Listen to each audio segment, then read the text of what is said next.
رہے ہیں، وہ کچھ ہوش میں آؤ، انہیں پہلے بیٹا بناؤ، بیٹی بناؤ، پھر جو مرضی انہیں پڑھاؤ۔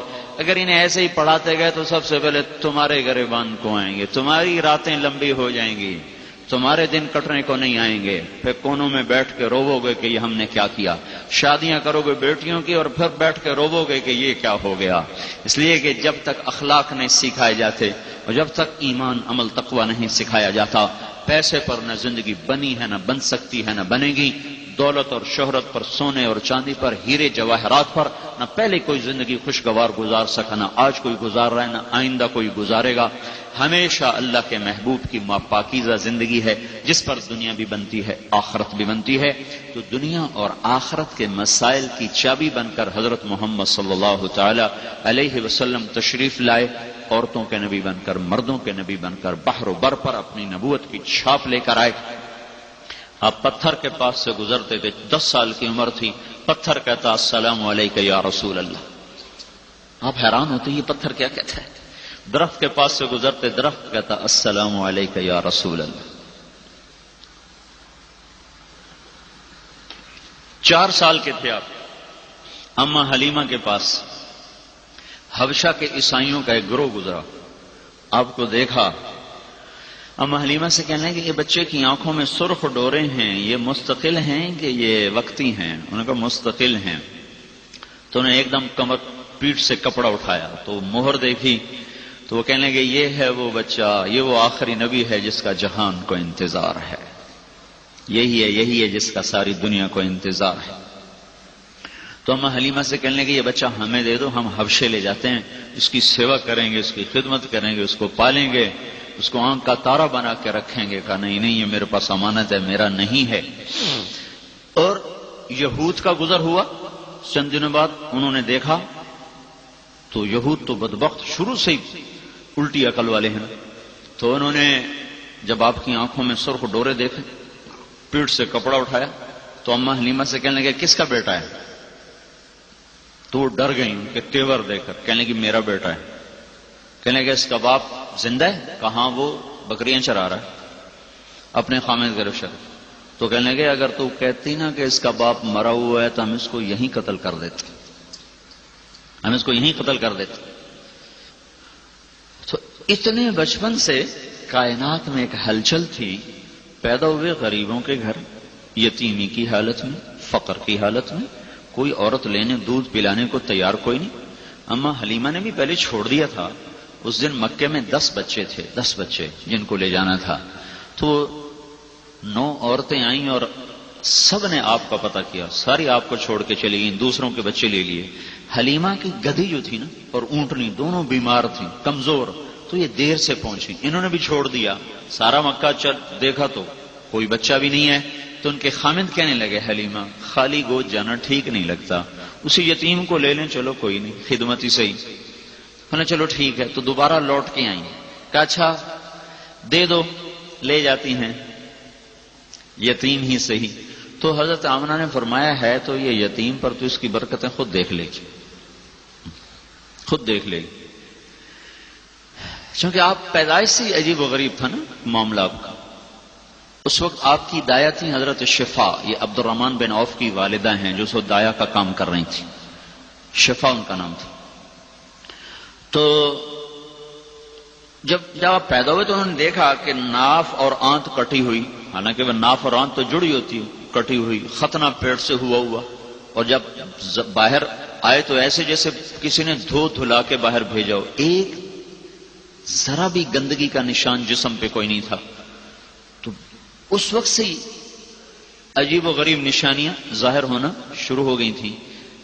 تو جب انہوں نے حلیمہ نے گود میں لیا تو ایک دم چھاتیاں دودھ سے بھر گئی، تو ان کو ایک طرف لگایا دودھ پلا کے، جب دوسری طرف پلانے لگی تو آپ نے منہ بند کر لیا، لاکھ زور لگایا، نہیں پیا۔ ایک بیٹا اور تھا دودھ پیتا اما حلیمہ کا، اس کے لیے چھوڑ دیا۔ اور جب وہ لے کے خیمے میں پہنچی تو اونٹنی کے تھنوں میں دودھ بھرا پڑا۔ وہ جب گاؤں کو چلی تو وہ اونٹنی اور گدھے کی رفتار ہی تیز ہو گئی، اور 24 گھنٹے وہ پہلے جا چکی تھیں، قافلے کی قبیلے کی عورتیں 24 گھنٹے بعد چلی لیکن ان کو کراس کر گئیں۔ وہ کہنے لگے حلیمہ یہ کیا ہوا، تیری سواری بدل گئی، کیا ہوا؟ کہا نہیں یہ میرا سوار ہے، کوئی اس کی برکتیں ہیں جس کی وجہ سے یہ سب کچھ ہو رہا ہے۔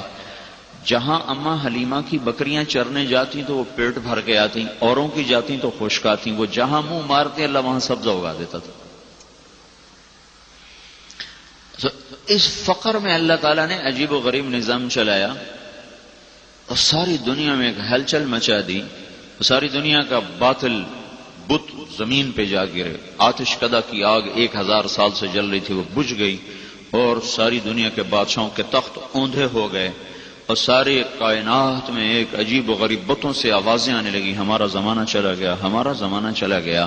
اس قسم کے حالات میں اللہ کے محبوب کو اللہ تعالیٰ نے وجود بخشا، اور باپ کو پہلے اٹھا لیا، ماں کو 6 سال کی عمر میں اٹھا لیا۔ میں ابوا گیا صرف دیکھنے کے لیے کہ اللہ کے نبی چونکہ 6 سال کا بچہ، کیا ہوتا ہے 6 سال کا بچہ، تو اللہ نے کتنی بڑی قربانی میں ڈالا۔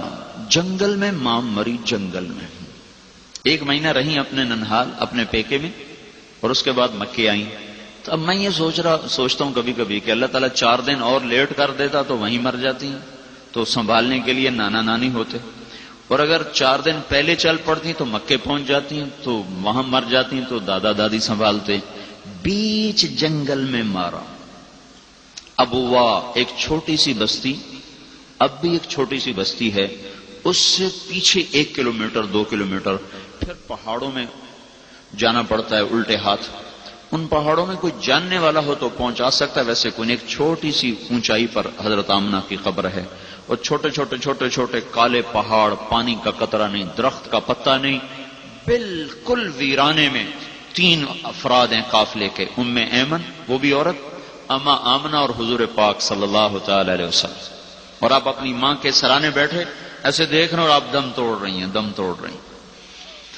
پھر آخری نظر ڈالی، فرمایا میں تو مر رہی ہوں پر ایسا بچہ چھوڑ کے جا رہی ہوں جس کا نام ساری دنیا میں چمکے۔ روز ویرانے میں انتظار، مجھے آج تک یہ نہیں ملا اس کا سراغ، نہ کسی کتاب میں نہ کسی وہاں پوچھ پاچھ کے کہ پھر دفن کا نظام کیسے کیا، چونکہ وہ تو پتھر ہیں، پتھروں کو توڑنا ام ایمن کے بس کا تو تھا نہیں۔ ممکن ہے وہ ابوا جو قریب بستی ہے وہاں کوئی بدو مل گئے ہوں جن کو بلا کے لائی ہوں اور وہاں قبر کا انتظام کیا ہو۔ ابھی تک کسی کتاب میں نے دیکھا، حالانکہ میں نے سیرت کی بہت کتابیں دیکھی، یہ آج تک کسی نے اس بات کی طرف اشارہ نہیں کیا کہ پھر کفن دفن کا انتظام کیسے ہو۔ اور وہ 6 برس کا بچہ،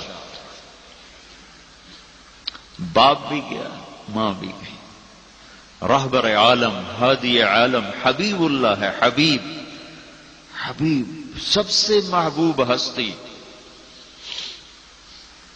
وہ کوئی تو گود میں لے کے پیار کرنے والا ہوتا، باپ ہوتا، چاچا ہوتا، ماموں ہوتا، دادا ہوتا، کوئی تو ہوتا وہ تنہا کھڑا ہوا ہے، ویرانہ ہے۔ میں کافی دیر وہاں کھڑا رہا، پیچھے لوٹ کے دیکھنے کی کوشش کرتا رہا، لیکن 14 صدی کا فاصلہ بہت لمبا تھا، میں اندھیروں میں دیکھ نہ سکا۔ کہ میری کوشش تھی میں دیکھوں چشم تصور سے یا اپنے حبیب کو روتا ہوا، ماں سے لپٹتا ہوا، پھر اس کو زمین میں جاتا ہوا۔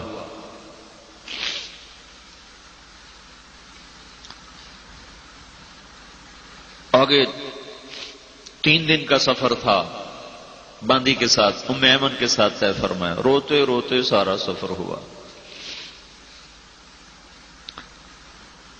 8 برس کی عمر میں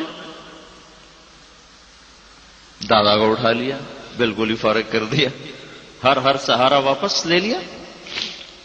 ہاں جس سے وہ اوپر وحدہ لا شریک ہے، انہوں نے کہا یہاں تجھے بھی میں اکیلا کافی ہوں، میں تجھے کسی کا آسرا نہیں بناؤں گا، میں تیرا آسرا خود بنوں گا، میں تیرا سہارا خود بنوں گا۔